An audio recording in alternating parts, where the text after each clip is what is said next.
Olá, eu sou o professor Tiago Omena, professor de Língua Portuguesa do curso CELP, Centro de Estudos da Língua Portuguesa, Português para concursos públicos e vestibulares. Estou aqui para apresentar a você uma dica bem interessante de um assunto muito cobrado em concursos públicos. Bom, este assunto que eu irei apresentar a vocês envolve também a parte escrita. Surge a dúvida no momento em que nós estamos escrevendo alguma coisa.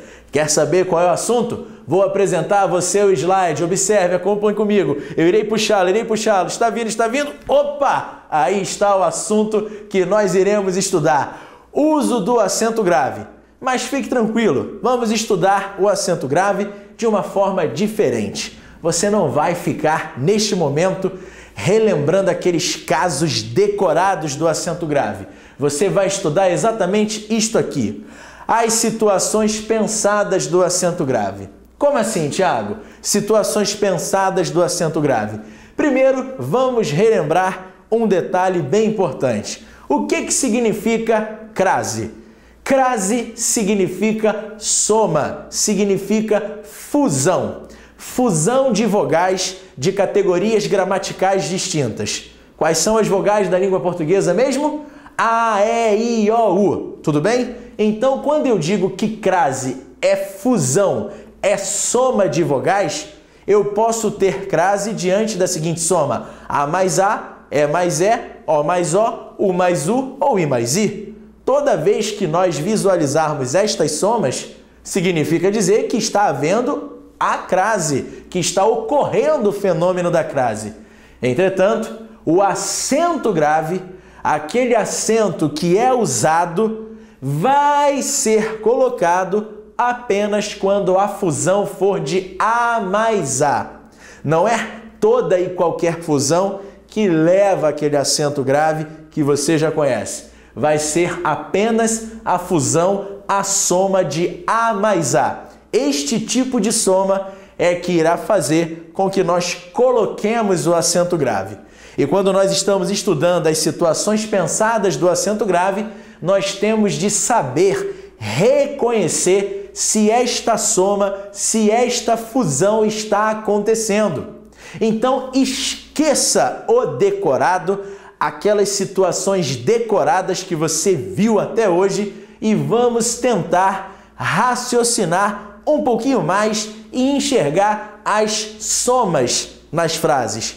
A primeira situação pensada é esta aqui, preposição mais artigo. É a primeira soma que nós iremos encontrar e, consequentemente, colocar o acento grave. Observe comigo o exemplo. Quando eu leio, eu me referi às mulheres, você pode perceber que este A está com acento grave. Quem se refere a alguém. Observe a regência do verbo referir-se. Além de o verbo pedir a preposição a, existe também, neste exemplo, o artigo que acompanha o substantivo mulheres. Mulheres é um substantivo feminino e está no plural. Observe o S, as. O S denuncia a presença do artigo. Então, por que o acento grave foi usado neste exemplo? Eu me referi às mulheres. Ele foi usado porque ocorreu um tipo de fusão. Fusão de A mais as. Este tipo de fusão faz com que nós coloquemos o acento grave. Este símbolo que você está vendo aqui. Este símbolo, ele marca, ele serve para dizer que este tipo de fusão, A mais A ou A mais as, ocorreu. E neste primeiro caso, nós temos a preposição mais artigo. Nós somos capazes de perceber que está havendo a soma da preposição a, que é uma exigência do verbo, mais o artigo as, que concorda em gênero e número com o substantivo mulheres. Tudo bem? Vamos à segunda situação pensada? Acompanhe. Nós temos aqui na segunda situação preposição mais aquele ou aqueles, aquela ou aquelas ou aquilo. São os pronomes demonstrativos que começam com a. Toda vez que virmos toda vez que nós detectarmos este tipo de soma, preposição mais o A do pronome demonstrativo que começa com A, eis os pronomes aquele, aqueles, aquela, aquelas ou aquilo, nós iremos usar o acento grave também. Observe aqui o exemplo. Eu fiz menção àquilo. Acompanhe o substantivo menção. Neste exemplo, quem pede a preposição é o substantivo. Agora nós estamos diante de um caso de regência nominal. Quem faz menção a. Observe, menção a. Então, o nome menção pede a preposição a. E além da preposição, que é uma exigência do nome menção, existe o outro a, que faz parte do próprio pronome demonstrativo. Então, por que a frase eu fiz menção àquilo apresenta o acento grave? Porque houve um tipo de fusão, houve um tipo de soma. Que tipo, Tiago? A preposição mais o a do pronome demonstrativo que começa com a. Você analisou, fez a análise da regência nominal, fez e percebeu que ali existe uma soma, que ali existe uma fusão. Então, mais uma situação para você pensar. Vamos a outra agora. Nós temos aqui a seguinte soma, a seguinte fusão de preposição mais pronome demonstrativo a. Cuidado para não confundir. Na segunda situação, são pronomes demonstrativos que começam com a. Aquele, aqueles, aquela, aquelas e aquilo. Na terceira situação, é o a sendo o próprio pronome demonstrativo. Teremos a soma de a mais a. Um a sendo a preposição e o outro a sendo o pronome demonstrativo. O a sozinho vai ser o pronome demonstrativo. Observe o exemplo. Sua caneta é igual a que comprei. Mais uma vez, necessitamos de fazer uma análise para saber se a tal soma, se a tal fusão está ocorrendo. Quando eu visualizo a frase sua caneta é igual a que comprei, o nome igual pede preposição. Se é igual a. Igual a. Então eu já percebi que alguém nesta história pediu a preposição. Além da preposição a, existe o outro a, só que não é artigo.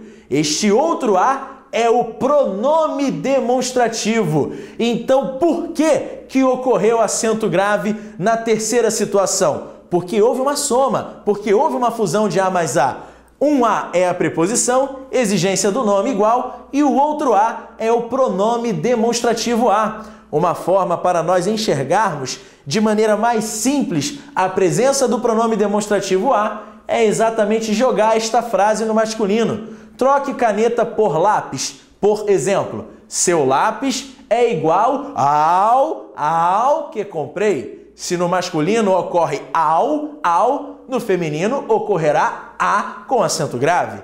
E este ozinho que surge no masculino, seu lápis é igual ao que comprei, também é um pronome demonstrativo. Você pode, inclusive, fazer a substituição. Sua caneta é igual a aquela que comprei. E ao fazer a substituição por aquela, eu percebo mais do que claramente que ali existe um pronome demonstrativo. Então, são três situações de fusão, são três situações de soma que irão fazer com que você utilize o acento grave em cima do a. Primeira situação, preposição a mais o artigo a. Segunda situação, preposição a mais o a dos pronomes demonstrativos que começam com a. Terceira situação, preposição a mais o a, só que agora o a é o próprio pronome demonstrativo. Estas são as situações pensadas do acento grave.